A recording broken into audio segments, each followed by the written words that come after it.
Je suis Éliane Serre, je suis l'autrice du roman Le genre de la maison et mes deux préoccupations principales dans la vie sont la lecture et l'écriture. Donc, 3 femmes viennent d'apprendre la perte d'un être cher. Elles sont la grand-mère, la mère et la grande sœur.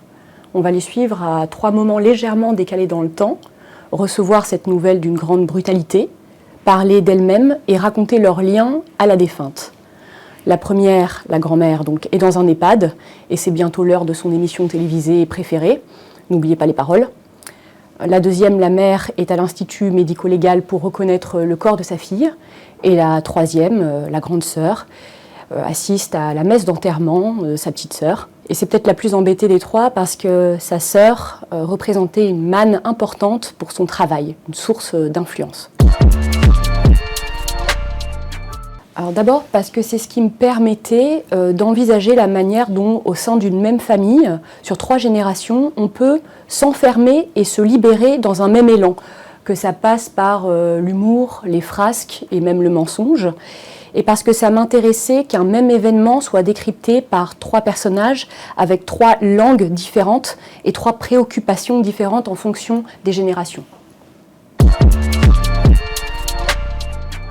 Je me suis inspirée du talent et de l'écriture de 4 femmes que j'admire, qui sont Elfriede Jelinek, pour la manière qu'elle a de parler des femmes et de leur corps tout en nous gênant. Claire Castillon, parce qu'elle arrive à combiner le sobre et le foisonnant, ce qui a priori est très compliqué, il me semble. Valérie Mregen, parce qu'elle a une manière unique de faire résonner les voix et les manières de parler. Et enfin, pour terminer sur une série, la Fleabag de Fleabag, d'abord parce qu'elle va toujours trop loin, et ensuite parce que sa manière de quand même vouloir s'accrocher au réel me semble particulièrement touchante. Si je peux arriver ne serait-ce qu'au métatarse, je vise même pas la cheville, d'une de ces 4 femmes, ce sera déjà beaucoup. Alors, si vous aimez secrètement l'odeur de la naphtaline, Nagui, vivre les histoires sexuelles des autres par procuration, je pense que ce roman est pour vous, mais c'est pas le genre de la maison.